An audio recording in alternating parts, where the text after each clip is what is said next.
प्यारे बच्चों, class 12th economics विषय का एग्जाम होने वाला है आप लोग का। अभी तक आपके विद्यालय में जितना भी प्रोजेक्ट रेल के तहत वीकली टेस्ट हुआ था 2023 में जितने भी प्रश्न आए थे उसका मैंने वीडियो आपको बनाकर बता दिया है। इस वीडियो में हम लोग 2024 में शुरू से लेकर अभी तक जितना भी इकोनॉमिक्स का एग्जाम हुआ है आपका वीकली टेस्ट, उसका सब्जेक्टिव प्रश्नों के उत्तर को एक ही वीडियो में बता रहा हूं जो आपके लिए परीक्षा उपयोगी हो सकता है। ऑब्जेक्टिव प्रश्नों को मैंने पहले ही बता दिया है, यदि आपने नहीं देखा है तो चैनल के प्लेलिस्ट में जाकर आप उसे देख सकते हैं। तो चलिए देर न करते हुए आपसे रिक्वेस्ट है कि चैनल पर पहली बार है तो जरूर सब्सक्राइब कर ले। 11 नंबर क्वेश्चन है, क्योंकि 10 आपका ऑब्जेक्टिव रहता था, 11 से आपका सब्जेक्टिव शुरू होता था। तो व्यष्टि अर्थशास्त्र से आप क्या समझते हैं? व्यष्टि अर्थशास्त्र जो है अर्थशास्त्र की वह शाखा है जो व्यक्तिगत आर्थिक इकाइयों जैसे एक उपभोक्ता अथवा एक उत्पादक से संबंधित आर्थिक समस्याओं या आर्थिक मुद्दे का अध्ययन करती है। मतलब व्यष्टि अर्थशास्त्र में हम लोग क्या करते हैं? सूक्ष्म इकाइयों का अध्ययन करते हैं, व्यक्तिगत इकाइयों का अध्ययन करते हैं। जैसे एक उपभोक्ता, एक परिवार, एक फर्म, तो जो व्यक्तिगत इकाई हो वहाँ व्यष्टि अर्थशास्त्र होता है। आर्थिक क्रिया तथा गैर आर्थिक क्रिया में अंतर बताए। तो बच्चों ये जैसे लिखा हुआ ये जो आंसर है मैं अपने से नहीं बनाया हूँ, ये जेसीईआरटी द्वारा ही दिया गया है आंसर को। तो जैसे है वैसे आप याद कर सकते हैं, मैं इसे अपनी तरीका से इसको समझा देता हूँ। तो आर्थिक क्रिया मतलब होता है वैसा क्रिया जिसको करने से धन की प्राप्ति होती है, और गैर आर्थिक क्रिया वैसी क्रिया होती है जिसको करने से धन की प्राप्ति नहीं होती है। जैसे यदि एक माँ अपना बच्चा का लालन पालन का काम करती है तो उसके बदले उसको पैसा नहीं मिलता है, तो वो उसका गैर आर्थिक क्रिया कहलाएगा। और यदि वो नर्स है और हॉस्पिटल में बच्चा लालन पालन करती है तो उसके बदले उसको पैसा मिलेगा, तो वो काम उसका आर्थिक क्रिया कहलाएगा। अर्थव्यवस्था की केंद्रीय समस्याओं की व्याख्या करें। तो अर्थव्यवस्था की केंद्रीय समस्या है कि साधनों की आवंटन की समस्या। पहला है कि साधनों का आवंटन कैसे किया जाए, कि कितना मात्रा में वस्तु का उत्पादन किया जाए। फिर है उत्पादन तकनीकों के चुनाव की समस्या। मतलब हमको उत्पादन जब मेरा करने का निर्णय बना लिया कि हमको ये चीज़ मतलब उत्पादन करना है, तो हम लोग किस तकनीक से उसको उत्पादन करेंगे? पूंजी प्रधान तकनीक से या श्रम प्रधान तकनीक से? मतलब मशीन का ज़्यादा प्रयोग करेंगे कि श्रम का ज़्यादा प्रयोग? तो ये एक तरह का समस्या हो जाएगा। फिर है तीसरा समस्या इसका राष्ट्रीय उत्पादन के वितरण की समस्या, कल्याण अधिकतम करने की समस्या, और साधनों के पूर्ण प्रयोग अथवा रोजगार की समस्या, और आर्थिक विकास की समस्या। बच्चों मैं इसे अपनी भाषा में समझा रहा हूँ, यहाँ जैसे लिखा हुआ है उसी तरह आप लिखिएगा, ठीक है। अगला है उत्पादन संभावना वक्र की मुख्य विशेषताओं का वर्णन करें। तो उत्पादन संभावना वक्र कुछ इस तरह का होता है बच्चों। ये है आपका उत्पादन संभावना वक्र, ठीक है। और ये है आपका मूल बिंदु। तो मूल बिंदु की ओर यह क्या होता है? नतोदर होता है, मतलब इस तरफ धंसा होता है, पहला विशेषता। दूसरा इसका विशेषता है कि उत्पादन संभावना वक्र दो वस्तुओं के असंख्य किंतु वैकल्पिक संयोगों को जोड़ने से बनता है। वैकल्पिक संयोग का कहने मतलब है कि ये है आपको उत्पादन संभावना, और यहाँ मान लीजिए ए संयोग बना, तो इधर है मान लीजिए आपका आम, इधर है केला।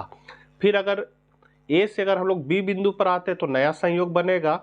आप आम को घटा रहे हैं, इतना घटा रहे हैं, तो इधर केला का बढ़ा रहे उपभोग को। तो ये उत्पादन संभावना उत्पादन संभावना वक्र उत्पादन की संभावनाओं को प्रकट करता है, ठीक है। उत्पादन संभावना वक्र पर स्थित एक बिंदु से दूसरे बिंदु पर जाने पर दो वस्तुओं के संयोगों में बदलाव होता है। जैसे ए से बी पर आएंगे तो ए में कमी होगा तो बी में वृद्धि होगा। अगला है व्यष्टि तथा समष्टि अर्थशास्त्र में अंतर बताना। तो व्यष्टि अर्थशास्त्र जो है एक फर्म एक उपभोक्ता मतलब व्यक्तिगत इकाइयों का अध्ययन करता है, जबकि समष्टि अर्थशास्त्र जो है वो संपूर्ण अर्थव्यवस्था का अध्ययन करता है। व्यष्टि को हम लोग माइक्रो कहते हैं, जिसका अर्थ होता है छोटा। ये ग्रीक शब्द माइक्रेस से बना हुआ है। जबकि समष्टि अर्थशास्त्र को हम लोग मैक्रो कहते हैं, और ये मैक्रोस से बना है, इसका अर्थ होता है विशाल अथवा व्यापक। व्यष्टि अर्थशास्त्र का उपदेश होता है सर्वोत्तम बंटवारे से, जबकि समष्टि का उपदेश होता है पूर्ण रोजगार व विकास से। इसकी मुख्य समस्या कीमत निर्धारण है, जबकि इसकी मुख्य समस्या रोजगार और उत्पादन का निर्धारण है, आय और रोजगार का निर्धारण है। व्यष्टि अर्थशास्त्र का मुख्य उपकरण मांग व पूर्ति है, जबकि समष्टि का मुख्य उपकरण समग्र मांग समग्र पूर्ति है। व्यष्टि अर्थशास्त्र के अवधारणा को समझना आसान है, समष्टि अर्थशास्त्र व्यापक अध्ययन है, इसलिए इसको समझना कठिन होता है। इसमें आवंटन जरूरी होता है, जबकि इसमें आवंटन स्थिर माना जाता है। नियोजित तथा बाजार अर्थव्यवस्था की विशेषता बताएं। तो नियोजित अर्थव्यवस्था में क्या होता है कि केंद्रीय नियोजन सरकार अर्थव्यवस्था के सभी पहलुओं जैसे उत्पादन, वितरण और मूल्य निर्धारण को नियंत्रित करती है। मतलब नियोजित अर्थव्यवस्था में जो उत्पादन के साधनों पर सरकार का नियंत्रण होता है। सार्वजनिक स्वामित्व, उत्पादन के साधनों का स्वामित्व और नियंत्रण ज्यादातर सरकार के पास होता है। ठीक है। आर्थिक लक्ष्य, सरकार आर्थिक विकास, रोजगार, सामाजिक न्याय और मूल्य स्थिरता जैसे लक्ष्य निर्धारित करती है। केंद्रीकृत निर्णय लेना, तो सरकार योजना आयोगों और अन्य संस्थाओं के माध्यम से निर्णय लेती है। कम प्रतिस्पर्धा, निजी क्षेत्र सीमित होता है और बाजार में कम प्रतिस्पर्धा होती है। वहीं अगर हम लोग बाजार अर्थव्यवस्था को देखेंगे तो इसमें है मुक्त बाजार। बाजार में आपूर्ति और मांग द्वारा मूल्य निर्धारित होता है। मतलब मूल्य जो निर्धारित होता है वो मांग और पूर्ति के द्वारा था। निजी स्वामित्व इसमें होता है लाभ अधिकतमीकरण, मतलब इसमें लाभ को अधिक करने का प्रयास किया जाता है। इसका मुख्य उद्देश्य लाभ अधिक से अधिक कमाना होता है।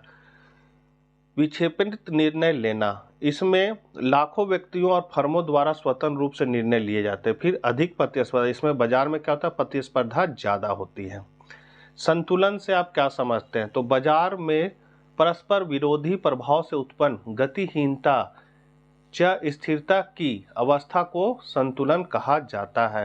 मतलब संतुलन वहां होगा जहां पर किसी तरह की गतिरोध उत्पन्न ना हो, मतलब वहां स्थिर हो जाएगा सब चीज, वही संतुलन कहलाएगा। अंतर्राष्ट्रीय व्यापार क्या है? तो किसी देश का शेष विश्व के देशों के साथ वस्तुओं और सेवाओं का व्यापारिक लेन देन ही अंतर्राष्ट्रीय व्यापार है। व्यापार शेष और भुगतान शेष में अंतर, तो इधर है व्यापार, इधर है आपका भुगतान। आयात निर्यात के दृश्य मदों को शामिल किया जाता है। दृश्य मद मतलब जिसको हम लोग देख सकते हैं। ठीक है, जैसे आम 1 किलो मंगाए तो ये हो गया दृश्य मद। भुगतान शेष, तो इसमें दृश्य व अदृश्य दोनों मदों को शामिल किया जाता है। दृश्य तो आप जान गए आम, अदृश्य हो गया जैसे डॉक्टर का सेवा, इंजीनियर का सेवा, तो ये सब अदृश्य मदे कहलाएगा। यह भुगतान संतुलन का भाग है, जबकि इधर है इसकी धारणा अधिक व्यापक है। व्यापार से इसका प्रतिकूल होना चिंता का विषय नहीं है, जबकि भुगतान से इसका प्रतिकूल होना चिंता का विषय है। व्यापार शेष अनुकूल, बराबर तथा प्रतिकूल हो सकता है, जबकि भुगतान शेष हमेशा संतुलित रहता है। अगला है उच्चतम निर्धारित कीमत से क्या अभिप्राय है? तो उच्चतम निर्धारित कीमत से तात्पर्य सरकार द्वारा किसी वस्तु और सेवा की उस कीमत से है जिससे अधिक कीमत पर विक्रेता उस वस्तु या सेवा को विक्रय नहीं किया जा सकता। जैसे सरकार गेहूं, चावल इत्यादि वस्तुओं का उच्चतम कीमत निर्धारित करता है। मतलब इसको सरकार एक मूल्य निर्धारित कर देता है कि इस मूल्य से ज़्यादा कोई भी बिक्री नहीं कर सकता, वही उच्चतम निर्धारित कीमत कहलाता है। भुगतान शेष से आप क्या समझते हैं? भुगतान शेष के घटकों का वर्णन करें। तो भुगतान शेष एक देश का दूसरे देश के साथ एक निश्चित समय अवधि के दौरान किया गया आर्थिक लेन देन या प्राप्तियां तथा भुगतान का विवरण होता है। भुगतान शेष के निम्नलिखित 3 घटक है। पहला है चालू खाता, डिटेल आप देख लीजिए बच्चों। दूसरा है पूंजी खाता और तीसरा है आपका वित्तीय खाता। अगला है पूर्ण प्रतियोगिता के अंतर्गत फर्म के अल्पकालीन संतुलन की व्याख्या कीजिए। तो पूर्ण प्रतियोगिता के अंतर्गत कार्य करने वाली फर्म अपने उत्पादन लागत और आकार के आधार पर अल्पकाल में संतुलन की 3 स्थितियों का सामना करना पड़ता है। एक फर्म संतुलन की अवस्था में तब होती है जब MR बराबर MC हो, ये इसका पहला शर्त है।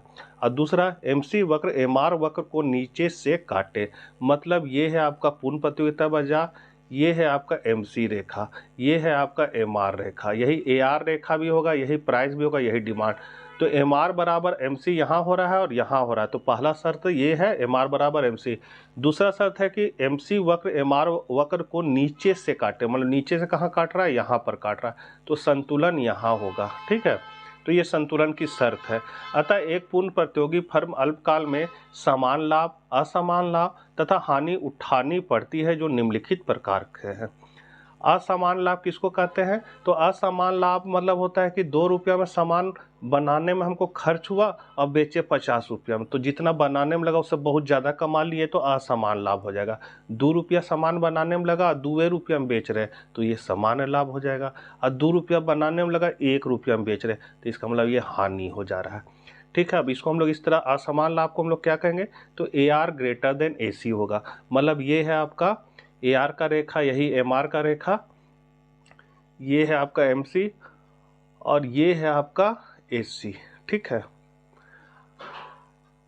अब यहाँ पर हम लोग को देखना है कि ये AC वक्र कहाँ है, नीचे से जा रहा है। ठीक है, तो ये असमान लाभ को बताएगा। और यही यदि इसके ऊपर से इसे जाता ना AC वक्र, ये प्राइस से ऊपर से अगर AC जाता तो हानि हो जाता, और अगर इसको छूते हुए जाएगा, अगर AR रेखा को छूते हुए AC अगर जा रहा है तो समान लाभ को बताएगा। यही चीज़ यहाँ लिखा हुआ है कि AR ग्रेटर देन AC तो असमान लाभ, AR AC MR MC सब बराबर होगा तो समान लाभ, और AR लेस देन AC तो हानि।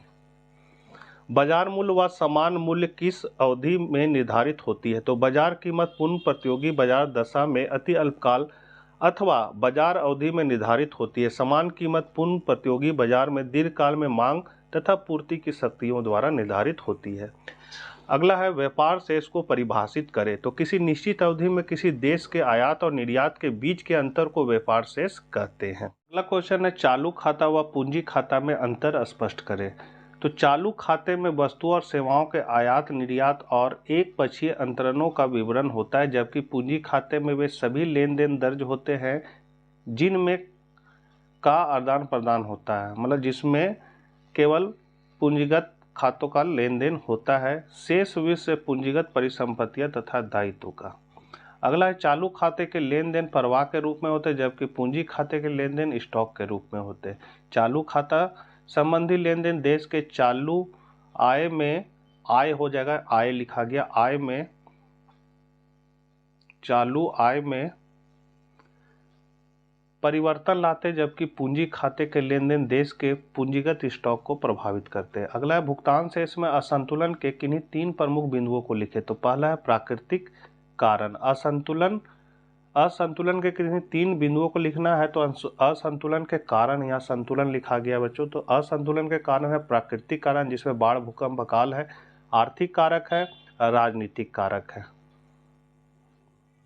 अगला है स्थिर व लोचशील विनिमय दर के गुण दोष को बिंदुसा लिखे। तो स्थिर विनिमय दर के गुण है अंतर्राष्ट्रीय व्यापार में वृद्धि, विदेशी पूंजी को प्रोत्साहन, पूंजी निर्माण में वृद्धि। स्थिर विनिमय दर के दोष है राष्ट्रीय हितों की अवहेलना, अनेक क्षेत्रों में नियंत्रण। लोचशील विनिमय दर के गुण है सरल प्रणाली, सतत समायोजन। लोचशील विनिमय दर के दोष है अंतर्राष्ट्रीय व्यापार में अस्थिरता और अनिश्चितता। अगला मार्शल ने पूर्ति के आधार पर उत्पादन समय को कितने भागों में बांटा है, सविस्तार व्याख्या करें। तो मार्शल ने कीमत निर्धारण प्रक्रिया में समय तत्व का विचार प्रस्तुत किया। मार्शल ने पूर्ति के आधार पर उत्पादन समय को 3 अवधियों में बांटा है, अति अल्पकाल अथवा बाजार काल, अल्पकाल और दीर्घकाल। बाजार संतुलन से आप क्या समझते हैं? तो जब बाजार की मांग वक्र तथा पूर्ति वक्र दोनों संतुलन में होती तो उसे बाजार संतुलन कहते हैं। किस बाजार में वस्तुएं समरूप होती है? तो पूर्ण प्रतियोगिता की बाजार में वस्तुएं समरूप होती है। कर की विशेषता क्या है? तो कर एक अनिवार्य भुगतान है। कर से होने वाली आय का उपयोग समान हित के लिए किया जाता है और सरकार करदाता को कर के बदले कोई विशेष लाभ नहीं प्रदान करती है। अगला राजस्व व्यय एवं पूंजीगत व्यय में अंतर बताओ। तो यहाँ आप अंतर देख सकते हैं। राजस्व व्यय में सरकारी परिसंपत्तियों का निर्माण नहीं होता, जबकि पूंजीगत व्यय में सरकारी परिसंपत्तियों का निर्माण होता है। फिर इसमें सरकार के दायित्व में कमी नहीं आती, इसमें कम हो जाता है। इसमें गैर विकासात्मक ऋण आता है या इसमें विकासात्मक श्रेणी में ये आता है। सरकारी बजट के महत्व को लिखे। तो इसका पहला है कि सरकारी बजट से न केवल विकास प्रभावित होता है बल्कि विकास की दिशा में बजट भी निर्धारित होती है। उत्पादन, यहाँ उत्पादन हो जाएगा, उत्पादन वृद्धि में भी बजट की भूमिका अत्यंत महत्वपूर्ण है। बजट में राहत द्वारा दिए गए करारोपण, संबंध क्षेत्र और शुल्क में राहत द्वारा दिए गए प्रोत्साहन उत्पादन में वृद्धि सहायक होती है। देश के आर्थिक एवं सामाजिक विकास को गति देना और धन और आय की असमानता को कम करता है। 16 है एक वस्तु की कीमत 8 रुपया प्रति इकाई है और उसकी पूर्ति मात्रा 200 इकाई है। मतलब यहाँ कीमत 8 रुपया है तो ये पी हो जाएगा कितना, 8 रुपया। उसकी पूर्ति मात्रा 200 इकाई है तो पूर्ति मतलब एस हो जाएगा 200। इसकी पूर्ति की लोच 1.5 है तो ES बराबर 1.5। यदि कीमत बढ़कर 10 रुपया प्रति इकाई होता है तो कीमत जब बढ़ जाएगा तो इसको हम लोग नाम देंगे P1। P1 कितना हो जाएगा 10। तो नई कीमत पर इसकी पूर्ति की मात्रा ज्ञात करें, मतलब आपको S1 ज्ञात करना है।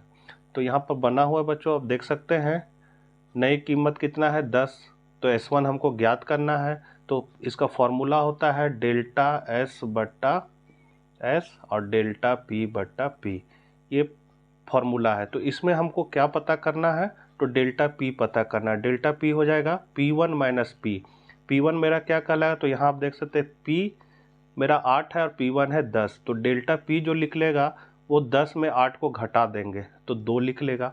डेल्टा S क्या लिख लेगा, तो इसका फॉर्मूला का S1 माइनस एस, तो S1 तो निकालना है आपको, और S मेरा यहाँ 200 दिया हुआ है तो 200 हो जाएगा, तो S1 माइनस 200 हो जाएगा। अब इस फॉर्मूला में अभी जो बताए थे इसमें फॉर्मूला है, ये फॉर्मूला में हम लोग मान को पुट कर देंगे। तो ES मेरा 1.5 दिया हुआ है, पूर्ति की लोच जो दिया हुआ था 1.5, ठीक है। और डेल्टा S का मान हम लोग देख सकते हैं कितना है, ये है आपका डेल्टा S का मान बैठा दिए। फिर डेल्टा P आप 2 निकाल चुके हैं, यहाँ पर देख सकते हैं 2। P मेरा शुरू का जो मूल्य था 8 और S मतलब शुरू का जो पूर्ति था 200। इसको सॉल्व करेंगे बच्चों तो मेरा आ जाएगा, ये देखिए सॉल्व किया हुआ है। इसको मैंने पूर्व के वीडियो में बताया है, आप प्लेलिस्ट में जाकर आप मॉडल क्वेश्चन में सॉल्यूशन में आप जाकर देख सकते हैं, वहाँ मैंने डिटेल बताया है। इसको को पूरा कंप्लीट करना है इसलिए थोड़ा सा जल्दी जल्दी बढ़ रहे हैं। इसका 275 ऐसा आ जाएगा। पूर्ति से आप क्या समझते हैं, तो वस्तुओं की पूर्ति वह मात्रा है जो एक बाजार में किसी निश्चित समय पर विभिन्न कीमतों पर बिक्री करने के लिए प्रस्तुत की जाती है। बजट से आप क्या समझते हैं, तो बजट आय और व्यय पर आधारित एक व्यय योजना है। दूसरे शब्दों में यह एक अनुमान है कि आय एक निश्चित समय जैसे एक महीने या साल में कितना पैसा कमाएंगे और खर्च करेंगे। प्रत्यक्ष और अप्रत्यक्ष कर में अंतर बताएं, तो प्रत्यक्ष कर मतलब होता है जिस पर टैक्स लगाया गया वही टैक्स का भुगतान कर रहा है तो प्रत्यक्ष हो जाएगा। अप्रत्यक्ष कर हुआ कि जिस पर टैक्स लगाया गया वो टैक्स को दूसरे पर टाल देता है और वो आदमी भुगतान करता है तो वो अप्रत्यक्ष कर हो जाता है। प्रगतिशील कर से आप क्या समझते हैं, प्रगतिशील कर मतलब होता है जैसे जैसे आपका इनकम बढ़ते जाएगा वैसे वैसे कर की दर भी बढ़ती जाएगी, तो ये प्रगतिशील कर हो जाएगा। बजट से क्या समझते हैं, बजट के उद्देश्य क्या है, तो बजट हम लोग जान गए कि आय और व्यय का लेखा जोखा होता है। इसका उद्देश्य होता है योजना बनाना। बजट बनाना एक नियोजन उपकरण है। बजट का अर्थ एक वित्तीय खाका के रूप में कार्य करता है जो एक निश्चित समय सीमा आमतौर पर मासिक या वार्षिक या अनुमानित आय और व्यय का विवरण देता है। यह वित्तीय प्रबंध संसाधन आवंटन और उदय प्राप्ति के लिए मार्गदर्शन करता है। संतुलित बजट अधिक बजट एवं घाटे के बजट को स्पष्ट करें, तो संतुलित बजट वह बजट है जिसमें राजस्व व्यय के बराबर होता है, मतलब आय और व्यय इसमें क्या होता है संतुलित बजट में बराबर होता है। फिर है बजट अधिशेष का एक उदाहरण तब हो सकता है जब तिमाही महीने के अपने सभी बिलों और दायित्वों का भुगतान कर देता है और उसके पास अभी भी पैसा बचा हुआ है। बजट अधिशेष था, ठीक है। अब है बजट अधिशेष बोल सकते हैं या अधिक बजट बोल सकते हैं। अब घाटे का बजट क्या है, तो बजट घाटा तब होता है जब व्यय आय से अधिक हो, या बजट घाटा तब हो जाता है सरकारी व्यय राजस्व से अधिक हो, मतलब खर्चा ज़्यादा हो जा रहा है और इनकम कम हो रहा है तो घाटा हो जाएगा, बजट घाटा हो जाएगा। कुल उत्पाद से क्या समझते हैं, तो उत्पत्ति के साधनों से उत्पादित की गई वस्तुओं तथा सेवाओं की कुल मात्रा की कुल उत्पादन कहा जाता है। इसका फॉर्मूला होता है TP बराबर सिग्मा MP। सीमांत लागत क्या है, तो एक अतिरिक्त इकाई का उत्पादन करने से लागत में जितनी वृद्धि होती है उसे उस इकाई विशेष की सीमांत लागत कहते हैं। ये फॉर्मूला दिया हुआ है। पैमाने के प्रतिफल एवं एक साधन के प्रतिफल में अंतर बताएं, तो यहाँ आप अंतर को देख सकते हैं। साधन का प्रतिफल ये अल्पकालीन होता है जबकि पैमाने का प्रतिफल जो है वो दीर्घकालीन होता है। इसमें साधन के प्रतिफल में एक साधन परिवर्तित होता है, बाकी साधन स्थिर होता है, जबकि पैमाने प्रतिफल में सभी साधन परिवर्तनशील होते हैं। अवसर लागत की अवधारणा स्पष्ट की है, तो ऑस्ट्रिया अर्थशास्त्रियों ने वास्तविक लागत के विचार में संशोधन किया और इन्होंने वास्तविक लागत के स्थान पर अवसर लागत का प्रयोग किया। अर्थशास्त्र का मौलिक सिद्धांत यह है कि आर्थिक साधन आवश्यकताओं की तुलना में सीमित होते, अतः किसी वस्तु के उत्पादन का अर्थ है दूसरी वस्तु या वस्तुओं के उत्पादन से वंचित होना। बेनहम के शब्दों में किसी वस्तु की अवसर लागत एक सर्वश्रेष्ठ विकल्प है जिसका उत्पादन उन्हीं उत्पत्ति साधनों द्वारा उसी लागत पर उस वस्तु के विकल्प के रूप में किया जाता है। इस प्रकार किसी साधन की अवसर लागत का अभिप्राय उस साधन के दूसरे सर्वश्रेष्ठ वैकल्पिक प्रयोग में मिलने वाले मूल्य से है। परिवर्तनशील अनुपात के नियम की 3 अवस्थाओं को बताएं। तो यहाँ आप देख सकते हैं डिटेल बच्चों ये लिखा हुआ है कि अन्य साधन को स्थिर रखकर जब एक साधन में परिवर्तन करते हैं तो उत्पादन क्या होता है, तेजी से बढ़ता है।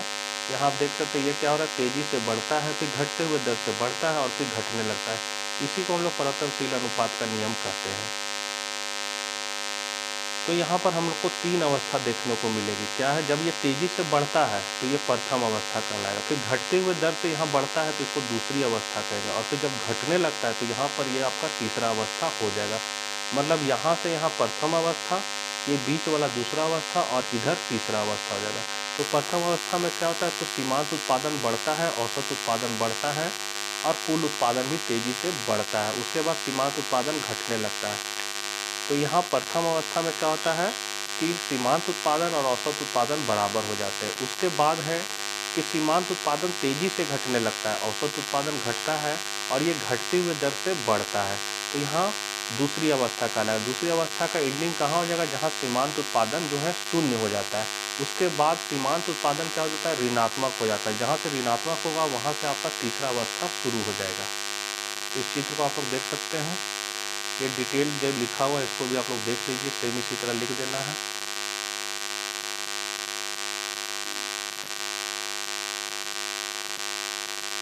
यहाँ उत्पादन की अवस्था का डिटेल किया है कि प्रथम अवस्था में क्या होगा, दूसरा अवस्था में क्या होगा, तीसरा अवस्था में क्या होगा। जो मैंने बोल के बताया वही चीज़ यहाँ लिखा हुआ है।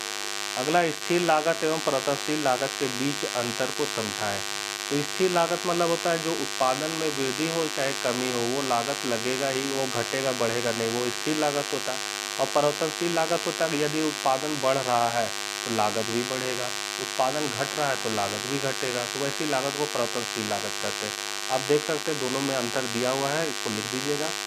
उत्पादन फलन क्या है, तो साधन और उत्पादन के फलनात्मक संबंध को ही हम लोग उत्पादन फलन कहते हैं। जैसे Q बराबर फंक्शन ऑफ, उत्पादन फलन का फॉर्मूला हम लोग लिख सकते हैं Q बराबर फंक्शन ऑफ ABCD। ये आप ऑब्जेक्टिव में ये सब क्वेश्चन आता है बच्चों, तो इसको Q मतलब उत्पादन और ये साधन, तो ये दोनों के बीच जो फलनात्मक संबंध है यही है आपका उत्पादन फलन। शुद्ध घरेलू उत्पाद की परिभाषा दे तो कुल घरेलू उत्पाद में मूल्य ह्रास घटा देने से जो बचता है उसे शुद्ध घरेलू उत्पाद कहते हैं। अल्पकालीन सीमांत लागत वक्र U आकार की क्यों होती है, तो अल्पकाल में परिवर्तनशील अनुपात का नियम लागू होता है। परिवर्तनशील अनुपात का नियम लागू होने के कारण अल्पकालीन सीमांत लागत वह जो है वो U आकार का हो जाता है। परिणाम स्वरूप अल्पकालीन सीमांत लागत की रेखा दिए गए कारक मूल्यों के साथ प्रारंभ में गिरती है, फिर न्यूनतम बिंदु पर पहुंचने के बाद वृद्धि करने लगती है। मतलब शुरू में ये गिरता है, फिर यहाँ न्यूनतम होता है, फिर उठना शुरू करता है, तो हमको U आकार का नजर आता है।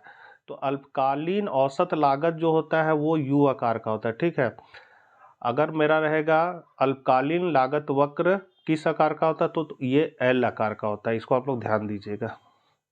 वस्तु विनिमय प्रणाली क्या है, वस्तु विनिमय प्रणाली की कठिनाइयों को वर्णन करें। तो वस्तु विनिमय प्रणाली मतलब होता है वस्तु से वस्तु का लेन देन करना। इसमें क्या क्या कठिनाई है, तो पहला कठिनाई है आवश्यकता के दोहरे संयोग का अभाव है। दूसरा है इसका कठिनाई मूल्य के समान मापक का अभाव होता है। तीसरा है वस्तुओं में विभाजकता का अभाव होता है। फिर मूल्य के संचय का अभाव है और फिर मूल्य के हस्तांतरण का अभाव होता है। एक फर्म 20 इकाइयों को उत्पादन कर रहा है। उत्पादन के इस स्तर पर ATC तथा ABC क्रमशः 40 रुपये तथा 37 रुपये के बराबर है। इस फर्म की TBC का पता लगाएं। तो यहाँ पर आप देख सकते हैं ये फॉर्मूला है TFC बराबर TC माइनस TBC, ये मेन फॉर्मूला है। तो TC जो है वो कैसे निकलेगा, तो उत्पादन की इकाई को औसत लागत से गुना कर देंगे। तो यहाँ पर उत्पादन की इकाइयाँ शुरू में 20 है और औसत लागत है मेरा 40, गुना करेंगे तो 800 निकल जाएगा, ठीक है। TBC है उत्पादन की इकाई गुने ABC, तो 20 और ABC मेरा 37 है, गुना करेंगे तो 740 आ जाएगा। हमको स्थिर लागत निकालना है, तो स्थिर लागत का फॉर्मूला TC माइनस TBC। तो TC आप निकाल चुके 800, टीबीसी आप टीसी निकाल चुके 740 और ये निकला है मेरा इतना। तो यहाँ हम इसको क्या करेंगे, 800 में 740 को घटा देंगे तो 60 रुपया मेरा स्थिर लागत निकल जाएगा। मुद्रा क्या है, मुद्रा के कार्यों का वर्णन करें। तो मुद्रा ऐसी वस्तु है जिसे विनिमय के माध्यम, मूल्य के मापक तथा मूल्य के संचय के साधन के रूप में स्वतंत्र एवं समान रूप से स्वीकार किया जाता है। हार्ले विदर्स के अनुसार मुद्रा वह है जो मुद्रा का कार्य करे। ये ऑब्जेक्टिव में ये क्वेश्चन बहुत बार पूछता है। बाकी मुद्रा का मुख्य कार्य हम बता दे रहे हैं क्या क्या है, जैसे लिखा हुआ है वैसे ही लिखिएगा बच्चों। इसका मुख्य कार्य है कि यह विनिमय का माध्यम है, लेन देन के काम आता है। दूसरा, मूल्य का मापक होता है, इसमें किसी भी वस्तु का मूल्य को मापने की शक्ति होती है।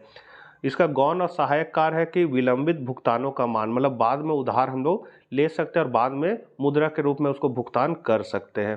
फिर मूल्य का संचय, इसको हम लोग जमा करके रख सकते हैं आसानी से। मूल्य का हस्तांतरण, इसको हम लोग आसानी से इधर उधर ले जा सकते हैं या किसी को भेज सकते हैं। आकस्मिक कार्य है सामाजिक आय का वितरण, साख का आधार, पूंजी या संपत्ति को समान रूप प्रदान करना, शोधन क्षमता की गारंटी, संपत्ति की तरलता, निर्णय का वाहक।